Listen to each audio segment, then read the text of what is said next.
Tyron Smith is out. Eric Kendricks is in. Let's talk about the first week of free agency, how it affects the draft, and let's try to kind of be optimistic before we just cancel the season this year, y'all. Let's go.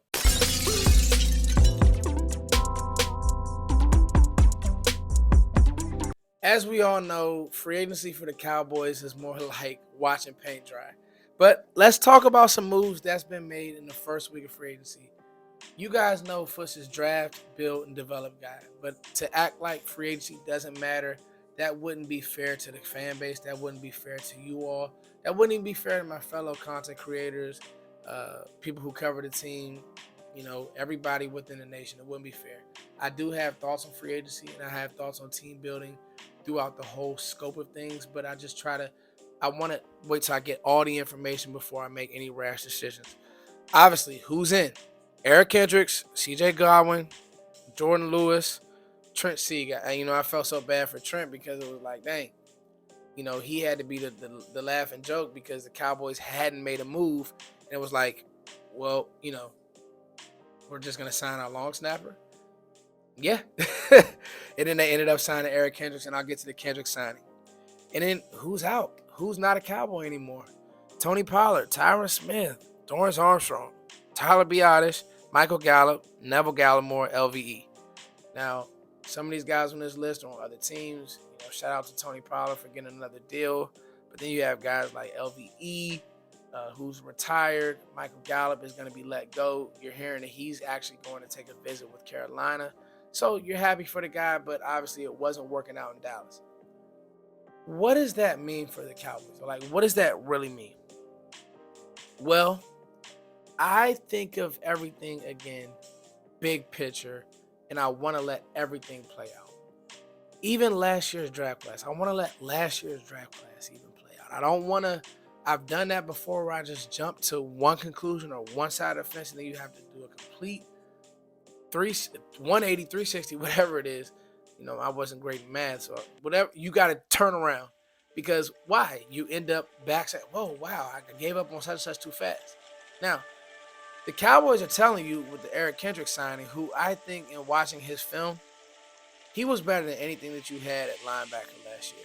And it really does remind me of signing Stephon Gilmore. I think that the difference was he was trapped on a really bad team. And let me not say really bad, but he was with the coach who wasn't a head coach in Brandon Staley last year, who was supposed to be a defensive mind, but even his defense didn't really perform the way it was supposed to in Los Angeles. But Eric Kendricks can still play. You look at his tackles for loss. You look at his depth per tackle. He's knifing through there. He was still a good blitzer. He had sacks last year. He was still a good player. You didn't see that pop from any of our guys on film, and you gave those guys a chance. You gave Damone Clark a chance. Obviously, you did actually see pop from Marquise Bell, but the problem was he was just small. Now, Eric Kendricks is small, but his instincts at the linebacker position is night and day above Damone Clark and Marquise Bell. It's just night and day. And then, of course, LVE in the injury history, he needs to be thinking about life after football. Eric Kendricks obviously has had much better success than any of those guys that we've named, and is probably closer to a Sean Lee mode than any of those guys on the team. However, I still would attack this draft and it would attack linebacker. But I think that if you're telling me that you roll out Eric Kendricks, Micah Parsons, DeMarvin Overshown, and Damone Clark in some type of capacity. Not saying that, it would be the best linebacking core, but it would be a core that would be serviceable. Damone Clark is going to be on the team next year unless you draft a rookie and he just completely wipes Damone Clark off the face of the earth. But Damone Clark is going to be on the team. He still does have, I think he's probably hit his ceiling, but he still does have some value on your team, especially next to a guy like Kendrick. You can live with that. And that might be the position that they don't attack in the draft, especially the first 3 rounds, because of who else we lost. And the obvious one, and we'll talk about it, is Tyron Smith. Now, and guys, I didn't work a lot this week because I've been dealing with allergies and weather change and lose my voice and just the raspiness. So if I sound like Louis Armstrong, I'm sorry, y'all. Just bear with me. This is my jazz voice. This is my smooth jazz voice. Dorrance Armstrong, Tyler Biotis, Michael Gallup, those guys, you were moving in a different direction. But you still, and I did the research, I looked this up. You still, at some point or another, with everybody you just lost, you still have 7 All-Pros on this roster at one point or another. Dak Prescott, Tyler Smith, Zach Martin, CeeDee Lamb, Micah, Trevon Diggs. Oh, and by the way, Brandon Aubrey was an All-Pro last year. So I'm not saying that you shouldn't feel away. And Tyron Smith is the one that we need to kind of talk about. Tyron Smith.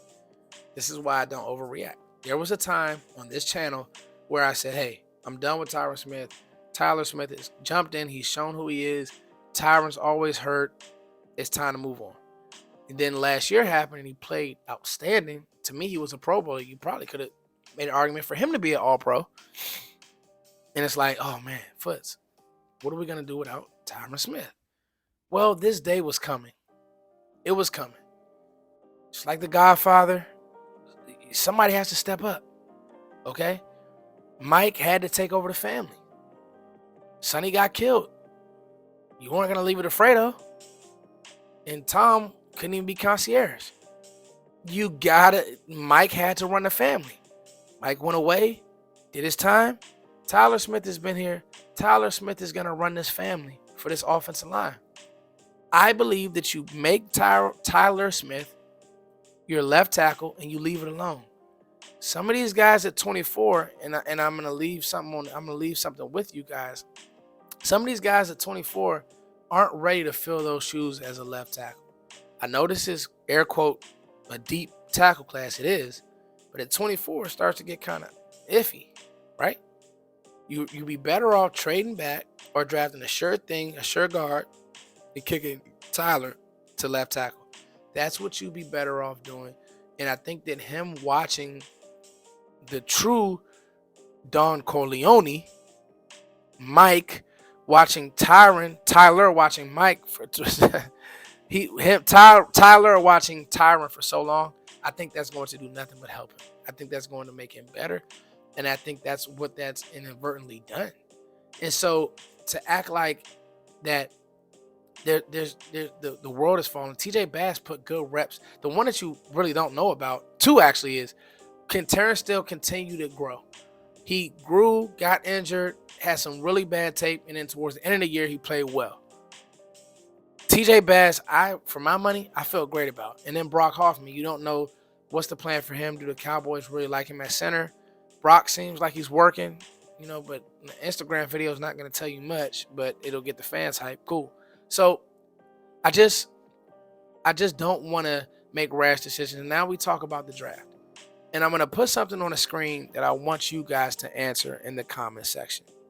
Who would you rather have if they fell? Brian Thomas Jr., Tyler Guyton, or Latu? I'm also only about 40, 50 followers away on Twitter from 10,000. So you guys make sure you go follow me on Twitter or send this video around, because that would mean the world to me as well. So I just say all this to say, I don't want the Cowboys to draft, as in the words of Draft Kavanaugh, draft horny. Don't draft hungry. Don't go to the grocery store. I love Scott saying that. Don't go to the grocery store hungry. Don't go buy a house coming from, if you know that you only got $100K or whatever it is, you need to be in a townhouse. Don't live above your means. Don't window dress this thing. Just because you need a tackle or you think you need a tackle, don't reach on a guy who's not going to be a better player than one of these receivers. Don't reach on a guy who, if you can go get edge, because, hey, year 2 or 3, DeMarcus Lawrence won't be on this team.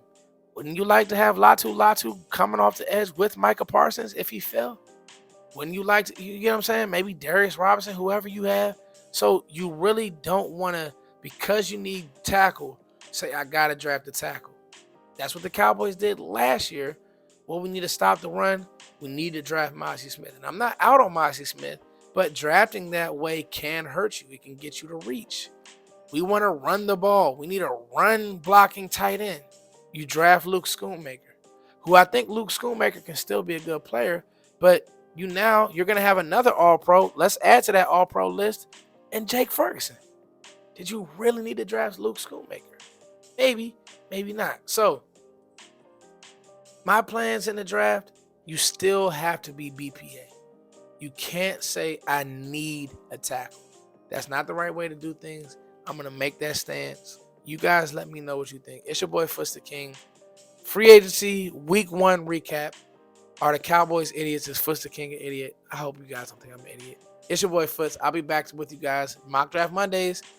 We'll be hitting players all this week. I kind of let free agency take over, but we're going to hit mock drafts and film and all this stuff all this week. It's your boy Foots.